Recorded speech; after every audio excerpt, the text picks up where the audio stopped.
He was 68 when he told me this, not angry, not bitter, just tired in a way that comes from realizing something too late. I don't know where I went wrong, he said. I was always there. I stayed, I provided, and still.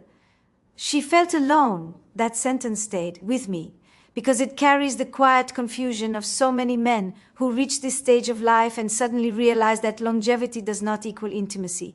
Time does not guarantee closeness. Presence does not guarantee connection. And good intentions do not protect you from emotional distance. If you are over 60 or approaching it, this talk is not about blame, it's about clarity. Because the mistakes men make with women at this age are rarely loud. They are subtle, they are invisible. They hide inside habits that once worked and no longer do. Let that sink in. You've lived long enough to know that relationships don't usually end with screaming matches. They end with silence, with politeness, with two people lying next to each other, feeling miles apart.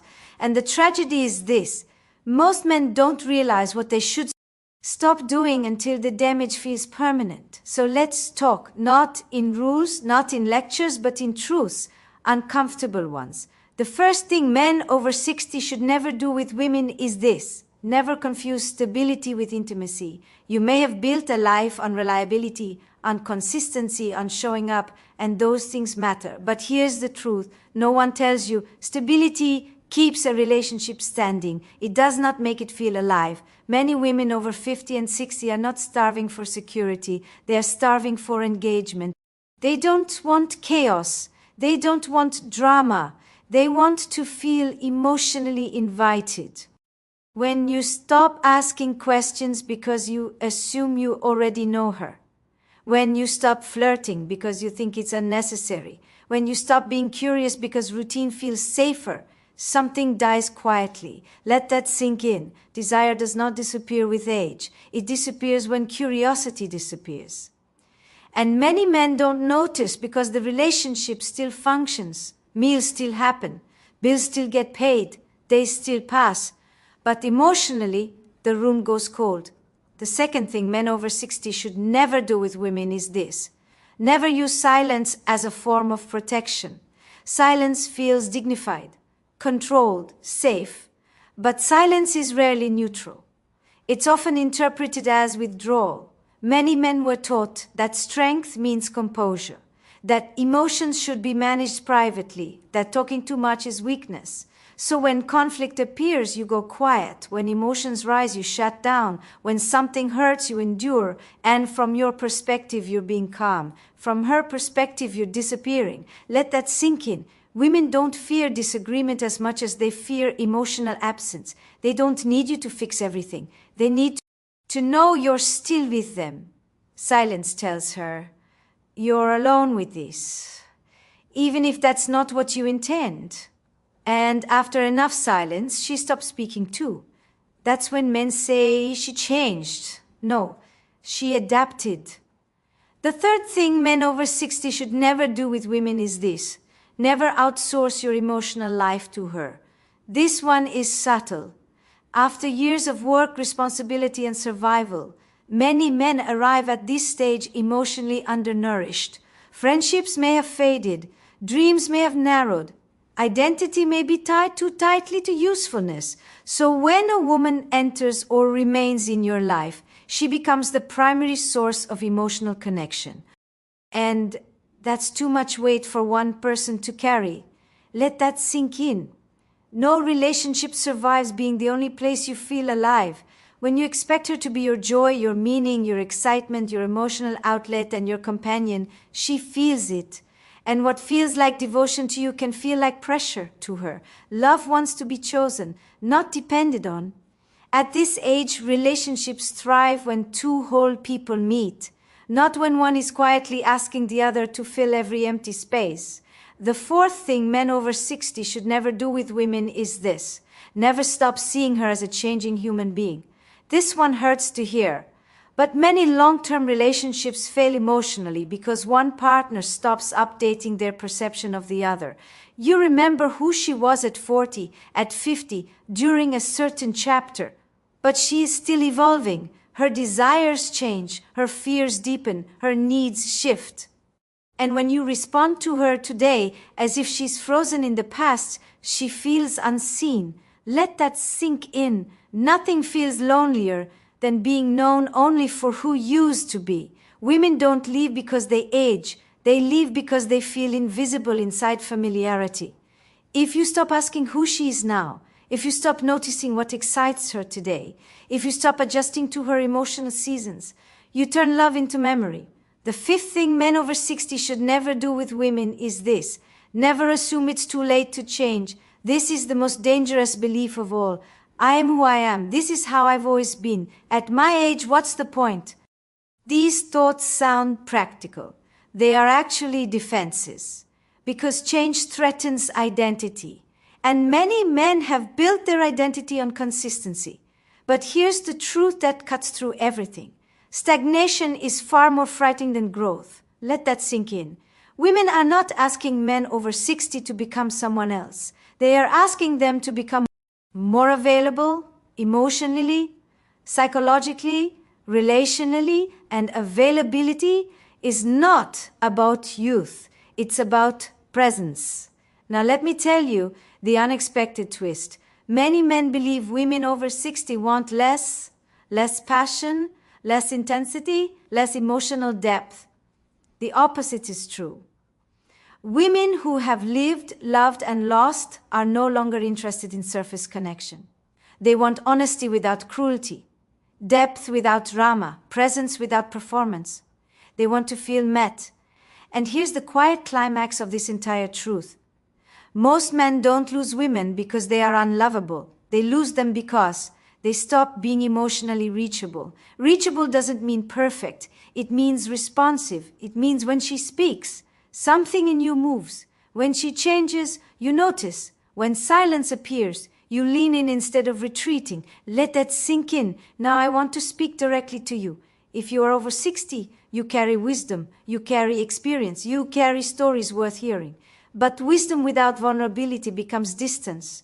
Experience without curiosity becomes rigidity, and stories without presence become monologues.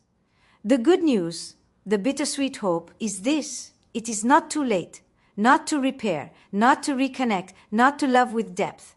But you must stop doing the things that quietly erode intimacy. Stop mistaking endurance for love. Stop using silence as armor. Stop placing the weight of your emotional life on one person. Stop freezing her in time. Stop telling yourself change is no longer possible, because the most attractive quality at any age is not strength.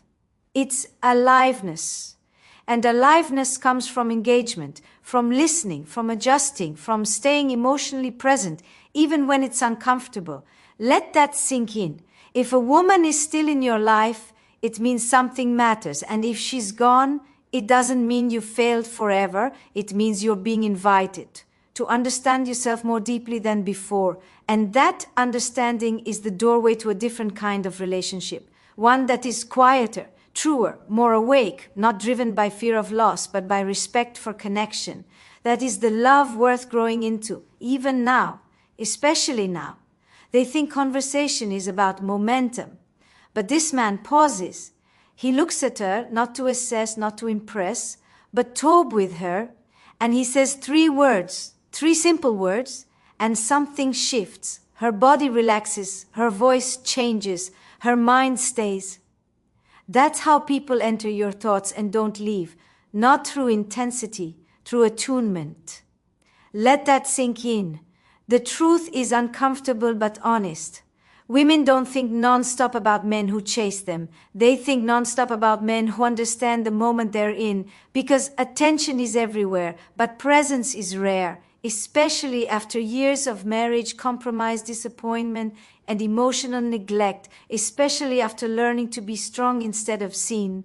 So let's talk about the 3 words, not as a trick, not as manipulation, but as a doorway, because if you say them without understanding, they will fall flat. And if you understand them deeply, you won't even need to say them often. The first word is this: I noticed, not I like, not I agree, not I get it. I noticed. When you say I noticed, you're saying something radical in a distracted world. You're saying, I was here with you, I wasn't planning my response. I wasn't waiting to speak. I didn't leave the moment emotionally. I noticed how your voice softened when you said that. I noticed you smiled, but something in you held back. I noticed you paused, like you weren't sure it was safe to say more. This word does something profound. It slows time. Most people are heard. Very few are noticed. And being noticed doesn't feel flattering. It feels intimate. It tells her she exists beyond her usefulness, beyond her charm, beyond her appearance.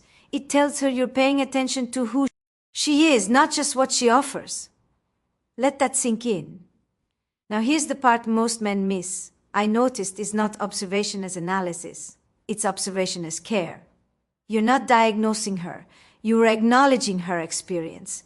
And that distinction matters because women have spent much of their lives being evaluated at work, at home, in relationships. Being noticed without being judged is rare, and rarity lingers. The second word is even more powerful. It makes sense. These three words heal something most people don't even realize is wounded because so many women have spent years being subtly told that their reactions are excessive, irrational, inconvenient, too emotional, too sensitive, too complex. When you say it makes sense, you're not agreeing with everything she feels. You're validating her inner logic. You're saying, given your story, your feelings are understandable. I respect the path that brought you here. I'm not here to correct you. And this is where many men struggle. They've been trained to fix, not to validate, to solve, not to sit. But validation is not weakness. Validation is emotional strength. Let that sink in. When you say it makes sense, something subtle happens. Her nervous system relaxes. Her defenses soften. Her mind stops bracing because she's not being challenged to justify herself. She's being allowed to exist. And that permission is intoxicating, not because it flatters her, but because it frees her. Now here comes the unexpected truth. She won't replay your words later because they were clever. She'll replay them because of how she felt after them. Calmer, more grounded, less alone. And emotions remembered are emotions repeated. The third word is the most dangerous and the most beautiful. Stay, not as a command, not as a plea, as an invitation. Stay with that thought. Stay here for a moment. Stay as you are. This word carries weight because of what it implies. It says, I'm not rushing you. I'm not uncomfortable with depth. I'm not leaving when things slow down. And this is where the emotional history of many women awakens. Because many have experienced men who left emotionally long before they left physically. Men who withdrew when vulnerability appeared. Men who went quiet when emotions deepened. Men who distracted themselves when intimacy required presence. Stay breaks that pattern. Let that sink in. When you say stay, you're not asking her to remain. Showing you are remaining. And that's rare. Most people leave internally the moment things get real. Silence makes them nervous. Emotion makes them defensive. Stillness makes them restless. But intimacy lives in stillness. Now, let me tell you the twist most people don't expect. These three words are not about her. They're about you. They reveal your capacity to be present, to tolerate emotion,